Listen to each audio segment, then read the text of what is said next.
I welcome you to my channel, Mentality Insight Consult. Today we'll be looking at approach to identifying a knowledge gap in the literature. How to identify knowledge gap in the literature. In the last class, we discussed about how to identify practical gap. Today we'll be looking at how to identify a knowledge gap in the literature. So identifying research gaps is an important part of the research process as it helps researchers determine areas that have not been adequately addressed in previous studies. So consequently, a research gap represents a deficiency in the existing body of knowledge that requires further investigation. It signifies a missing piece or insufficient information within published research, highlighting areas where additional contributions are needed to advance understanding. So this implies that for you to be able to identify a knowledge gap, you need to conduct research into what the existing study have done. So the research gap is not something you just sit down and start, trying to, crave in your head. You have to consult existing studies to be able to achieve this. So these gaps often arise from unexplored, underexplored, or outdated research where time or events have rendered prior findings less relevant. Example here is that you can see some papers published in 2000, 2002, even in 1999, about 15, 20 years ago. It is not that those papers are not really providing knowledge. It's just that it is outdated in terms of, if you look at the methodology, the paper might be that maybe they made use of a chi-square, maybe they made use of t-test. T-test, chi-square are good, but with the new trend, we have some sophisticated method of analysis that you can use to actually analyze data nowadays. And more so, there might have been a kind of reforms. There might have been contemporary issues that actually override what has been done many years ago. So common indicators of knowledge gaps include limitations related to the study's population, research variables, data types and analysis, research methods, sampling size and technique, and unresolved problems or areas of disagreement. So these are the common indicators of knowledge gap that you can find. When you talk about limitation related to studies population, for example, you can maybe a researcher is working on Lagos, a topic talking about using Lagos as a case study, and the population of Lagos as at that time, for example, is 2,000 or 2,500, and the person that is conducting the research went ahead to make use of maybe 1,800. Definitely, there is a limitation to the population because the right population of the study, the right population of Lagos State, was not actually used. So the person just used, the population that he just imagined in his head. Another example is research variables. There might be a lot of variables that you can use to measure a particular phenomenon or a particular dependent and independent variable. For example, the independent variable, now we have many variables that you can use for a particular construct. So it might be that existing study have not actually used most of these variables. So you can now come in by introducing this variable into the model to expand what other existing studies have done. Then another one is data types analysis. It might be that the existing studies on a particular topic, they've been using qualitative data, so you can try to deviate by using quantitative data to see what the result will be. And the method of analysis, we have different methods of analysis: parametric, non-parametric, so econometric. So if you look at what existing study has done, you can try and use other methods of analysis to see if the result you are going to get will differ or will be different from what they have done. The same thing, sampling size grows with population. Once your population, the population of the study, once it is inadequate, once it is flawed, then definitely your sample size, definitely sample size and technique will be flawed. Then it might be issue of unresolved problems. The problem that have been identified in the study, that study is not actually solving the problem. Maybe you have identified a problem, and at the end of the day you are solving another problem. So once you find something like this in the existing study, it's actually it is a gap that needed to be filled. Therefore, researchers are expected to conduct a comprehensive literature review to identify these gaps, which then serve as the primary focus of their research. So meaning that you have to conduct comprehensive, extensive literature to be able, extensive literature, to be able to identify these gaps. Because if you just believe, try to crave it in your head or try to imagine it in your head, definitely you will have problems along the line. So for you to be able to be confident of what you are doing and be able to speak to your work, then you have to conduct a comprehensive literature review, download reviews, look at what other studies, look at what they have done. How can you come in order to provide more knowledge, or to expand knowledge, or to expand the frontier of knowledge, or to bring in, to contribute novelty into the existing study? Now, let's look at steps in identifying gaps in the literature. So there are several steps involved in identifying knowledge gap in the literature.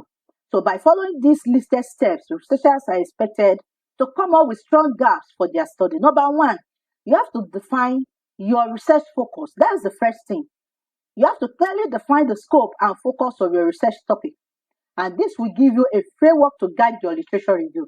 So for you to be able to conduct a comprehensive literature review, then what is your interest? You must have come up with a topic, a researchable topic. You must have refined and defined your scope and focus of what you want to do. So with that, it will help you to be able to go into literature, to review literature. So conduct a comprehensive literature review. So after the first one, you have to start by searching academic databases, libraries, and online resources for relevant literature related to your topic. So you have to collect a wide range of sources, including research articles, books, conference proceedings, and reports. So after you have come up with your focus or with your topic, then you have to conduct comprehensive literature review by going to different academic databases. We have many of them. We even have many of them. For example, you can go to Semantic Scholars, you can go to Google Scholars, you can go Google Scholar, you can go to ResearchGate, you can go to Science Direct, and many of these outlets that you can, academia, you can go there to download sufficient, papers and start reviewing them. In reviewing literature, I will try and come up with steps to review literature so that you'll be able to know what to review. It is not just by reading. You need to get some key elements that will help you to be able to actually come up with your gap. Then you have to analyze existing literature. Carefully read and analyze the selected literature to understand the research questions, methodologies, findings, and conclusion of previous studies. So after you have downloaded downloaded papers, then you have to analyze each of those papers. We have some key elements that you follow. Number one, look at the author. When was it published? When was that paper published? What is the topic? Then look at the coverage year. That is, we call it temporal scope. What is the temporal scope of that paper? Look at the methodologies. Look at the construct variables that are used in measuring the variable, the construct of the topic. Then look at the method of analysis. Then what are the findings? The conclusion of the previous studies. All these will help you to be able to review the literature. Then you synthesize it. When you synthesize it, analyze it, from it you'll be able to come up with a gap. Then you look for repetition and consensus. So identify common themes, concepts, or findings that appear in multiple sources. If there are consensus, on a particular aspect, it might indicate a well-covered area. So when you are conducting literature review, when you are reviewing literature, literature review, or when you are reviewing papers, when you discover that there is already a consensus on that particular topic, there's no need of you wasting your time, venturing into conducting research in that topic. It means that the topic is well covered. It means that there's nothing more for you to cover in that topic, unless if you want to introduce a new variable or a kind of a new construct into the title of the study to make it differ from the existing study. We will get there and I will explain that. Then you also have to identify contradictions or inconsistencies, not any conflicting results, differing interpretations, or contradictory findings among the studies. So this can indicate areas where further research is needed to clarify discrepancies. So you have to identify contradictions and inconsistencies. Some studies, some papers, they might have a particular, after analysis, they have their result, the output of their result. Instead of them talking to the output of that result, they will be discussing something else, and that is contradictions and inconsistency with what you have identified. For example, some studies, after they have come up with their gaps, and from gaps they state their research questions. Then when they get to methodology, instead of them to guide their methodology using the research methods, their research question and the gap, you see them doing something else. And after that, you see them doing analysis that are not actually relevant to their study. It is that area of contradiction and inconsistency actually can help someone to come up with a gap, can help you to come up with a gap which you can further research on. Not unanswered questions. Pay attention to questions or issues that are mentioned but not fully addressed or answered in the existing literature. Just as what I said, after they have stated their research questions, so when they now get to methodology, instead of them to answer the research questions, the result they are going to get, the analysis they are going to do, and the findings should be able to assist them in answering the research questions and also solving the identified practical problem they have identified. But you see them at the end of the day, doing something else. So these gaps could be potential area for your research. Then check recent publications. So look for the most recent literature to ensure you are up to date with the latest research. New developments and emerging trends can reveal new gaps. So when you are searching literature, when you are searching databases for papers, you try and look at the recent work. We have some of these outlets that provide that opportunity for you to be able to set the range, the time range. You can set 2000 to 2024, 2000 to 2025. That will help you to know if there are recent papers on that topic. If there are no recent papers, then that will give you avenue to be able to research more on that topic. Then consider methodological limitations. So examine the methodologies used in previous studies. If there are limitations in methods, sample size, or data collection, it could indicate opportunity for improvement.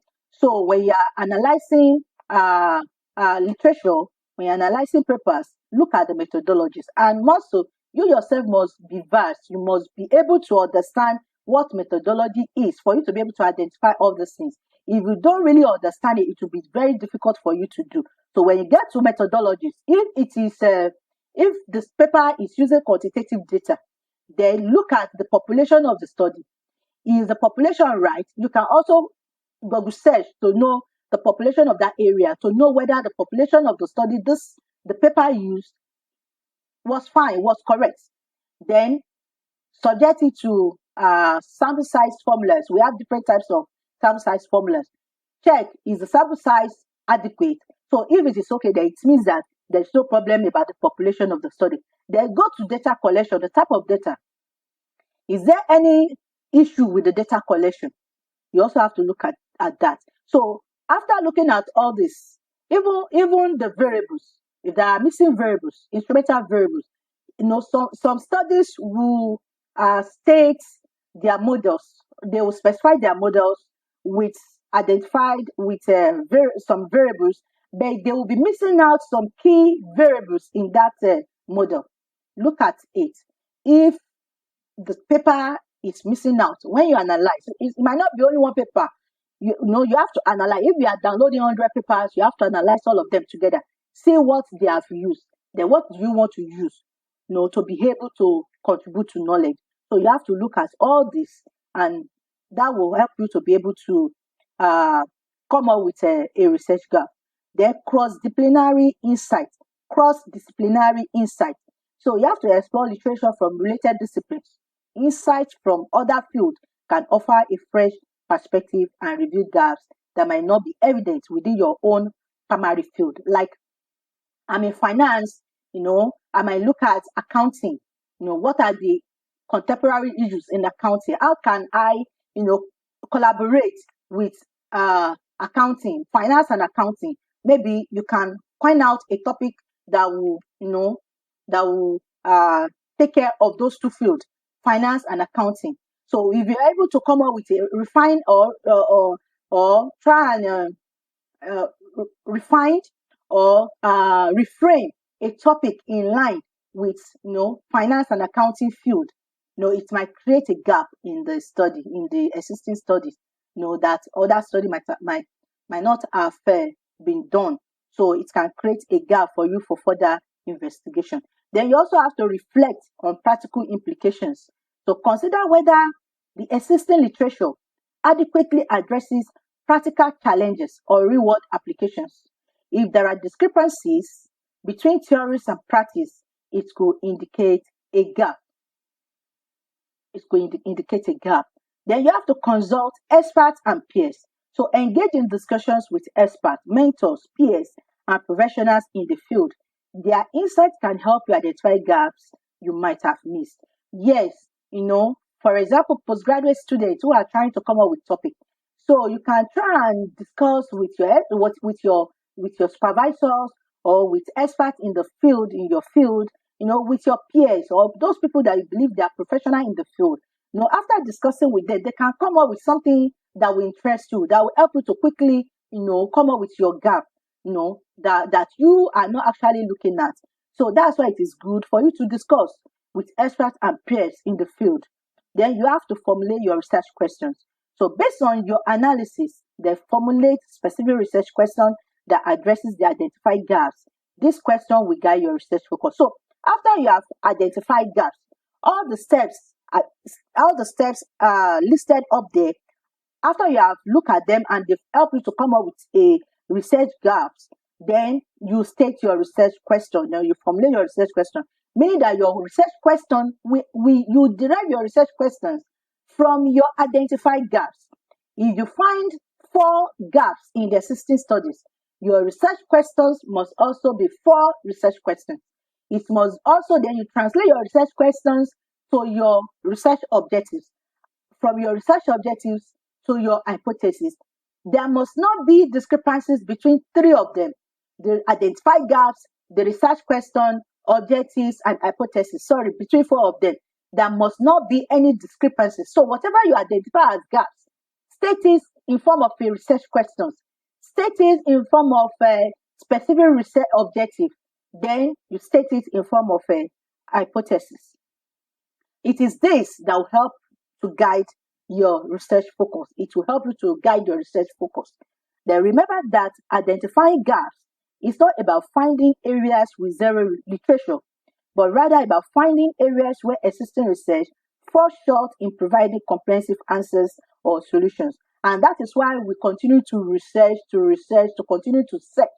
So you are not the first to have actually worked on that paper.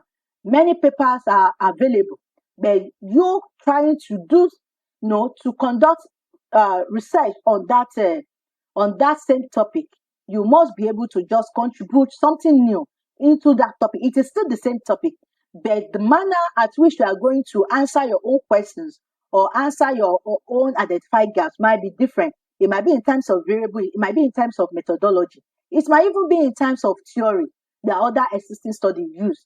You know, you are using something, you are using another theory to actually capture the relationship between your construct.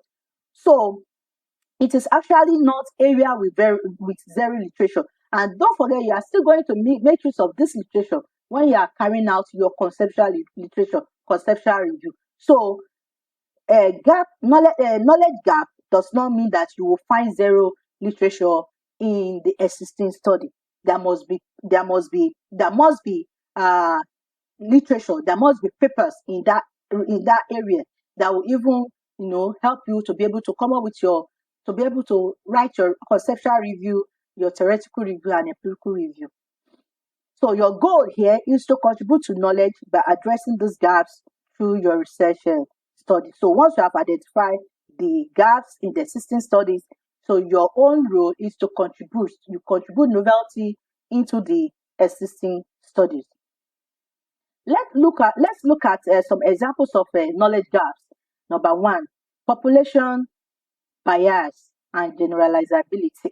So when a study's population is flawed, it compromises generalizability due to a biased sample size. That means once the population is flawed, and from it you calculate your sample size, you have committed an error that will not enable you to be able to generalize your findings. And that is why it is very, very important for you as a researcher or as a student to get accurately the population of the study, the population of your case study, to get it accurately so that you'll be able to calculate accurately your sample size.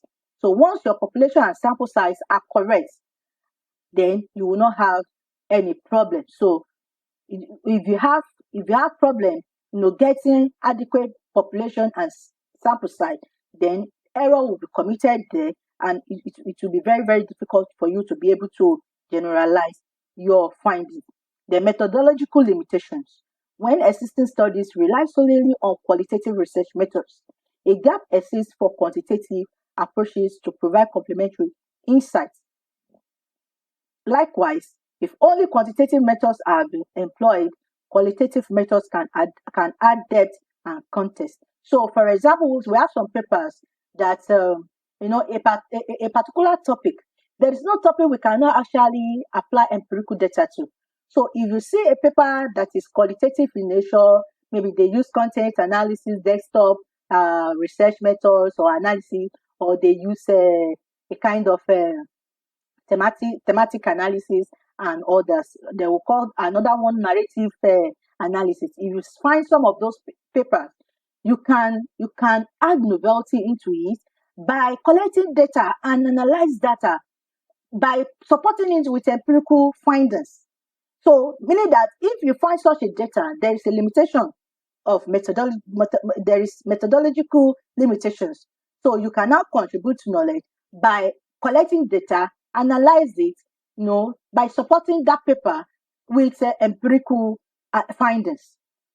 So meaning that rather than going with qualitative, you go with quantitative. You can collect data through survey, and you can source data from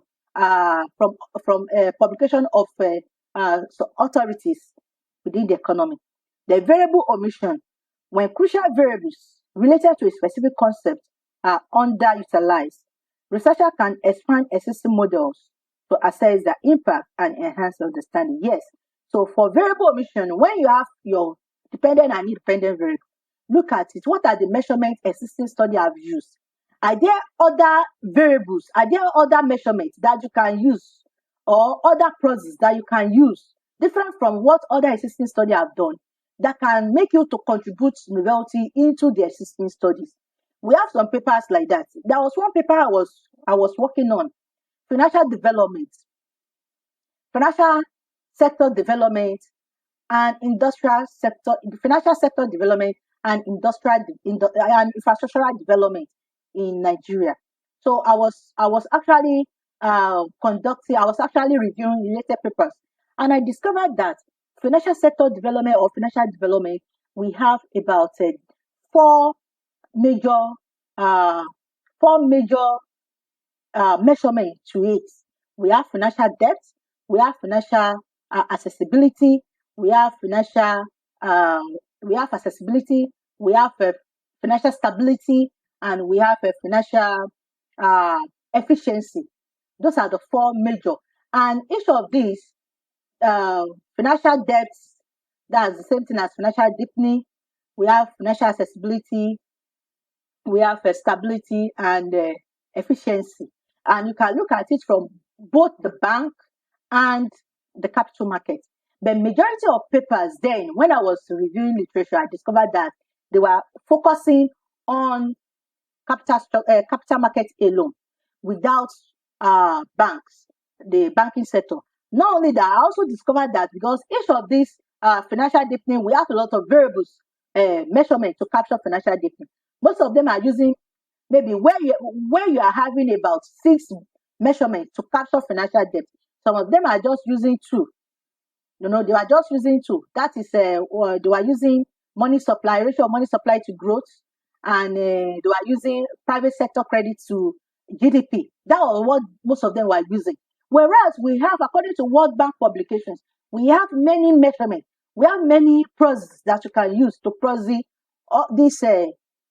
this construct, the accessibility, stability, efficiency, and depth. So if you find something like that, so you can use other processes to actually capture your financial sector development so that your work will be somehow differ from what the existing study have done. And that is the issue of omission, variable omission. Then we have concept novelty. In saturated research areas, introducing a new concept can differentiate a study and create a significant gap in the literature. For example, this study, this title of the study, effect of credits, effect of banks credits, effect of banks credits on economic growth. If you want to research on that topic, you will discover that it is already oversaturated. So what can you do if you still insist to conduct research in that area? What can you do to make your work different? Because I know they must have used different measurements of credit, bank credit. They must have used GDP, national income, and inclusive growth to measure economic growth. So what can you now do? So what you can do is to introduce a new concept into that 2 variables. We have balance credit, we have economic growth. So you can introduce a new concept by that economic growth. After economic growth, balance credit, relationship, you can say relationship between balance credit, growth, and poverty reduction. Because we believe that credit can help in reducing poverty when there is depth of when there is financial debt and there is increase in accessibility of credit. Not only that, increase in growth can also help in reducing poverty. We have some theories that actually provide a kind of foundation for this. So by including poverty reduction, then you have made your work to differ from what the existing study have done. Then you can now introduce a novelty, contribute into the existing study. Then look at unresolved problems, unresolved issues, or inconsistency within existing studies create a clear need for further investigation to provide clarity and resolution. Now look at unresolved problems or inconsistencies within existing study. Someone might have come up with a particular problem, but his finding is not actually solving that problem. So it can be a basis for you to investigate further on that topic. Then look at data source limitations. When existing study relies exclusively on secondary data, utilizing primary data can also offer a more direct and accurate assessment of causal relationships between variables. So data sources, as when existing studies have actually limited their study on primary data. So you trying to use a quantitative, secondary data can make you to contribute novelty, into the existing study, and that can, create a gap for you to investigate further. There are temporal gaps. When existing research is outdated due to significant social, technological, or environmental changes, there is a need for contemporary studies that reflect the current context. For example, just like what I said, in about 10 years ago, because I wanted to talk about sustainable development goals that came up in 2015. This is 2025. It's about 10 years now. So let's look at about 20 years ago. that's about 20 years ago. There was nothing like sustainable development goals. There was nothing. It's a contemporary issue. Until 2030, we are still on it. Every country are striving to ensure that they meet up with this SDGs. So it is a contemporary issue, and that is why you see sustainability being adapted by different sectors: banking sustainability, SME sustainability, because they are trying to contribute to sustainable development goals. So then look at what is happening now in the banking industry. The banking industry now, the CBN has mandated all banks to raise their capital to 500 billion. So in the last 10, 15 years ago, we're talking about that's 2005. We're talking about the capitalization to 25 billion, but now it's to 500 billion, and they are working towards it. So there is contemporary issues. Another contemporary issues is all this climate change and renewable energy and many others. So these are contemporary issues. So these are not happening 20 years ago, 30 years ago. So we have some papers that are available in the net. Yes, you can get some information from it, but you can actually bring in new insights into it so that you can contribute to existing study. There are contextual gaps. When research is limited to specific geographical or cultural context, exploring the same topic in different settings can reveal variation and enhance the universality of findings. Now, when we have a case study, for example, a topic that was conducted in Ibadan or your state, if you conduct extensive literature review and you discover that there are no studies of such a nature in Ekiti or in Ogun State, so it has actually created a gap. You can say, okay, you want to repeat the same title of the study, that same topic, you want to repeat it, you want to replicate it in Ekiti, to see the findings in Ekiti, or to replicate it in Lagos. So far, you look into you've conducted a comprehensive literature review and you did not find a related, a case study of such, you can replicate it. Okay, there was a day I was working with this contemporary issue about social media and academic performance of students in our institutions. So the guy asked me to conduct to run analysis for him. So I was now asking him, are you sure no studies no studies in the existing study, no study in the existing as in there are no existing studies that have actually worked on this topic in your area? He said no. And we actually look at the literature together and we discovered that yes, we have a lot of papers on it, but in that particular state, there have not been a paper of such. That's a so it actually creates a gap for that my brother, and he has done his work, submitted. So we also have a issue of theoretical gaps. When existing studies lack a strong theoretical framework or employ inadequate theory, developing or applying more appropriate theories can lead to a new insight. So in every study, there must be theoretical framework that will provide a foundation for your construct for your studies. So there are some studies that will, a lot of papers, that have observed, that have discovered that after, they will just write their papers without a theory, backing up with a theory, or some will adopt a particular theory that does not even relate with the two variables in their title of the study. So in such a situation, you can actually, it is a gap. You can actually come up with a gap, make it a strong gap. You must be able to convince your listener, that this is actually a gap in the existing study in which you want to fill.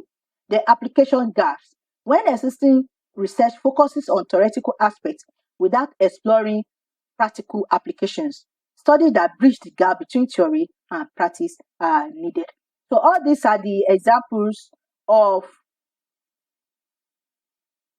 gaps in the literature. Thank you for listening. Very soon I'll be dropping another video that will be discussing on how to derive your research question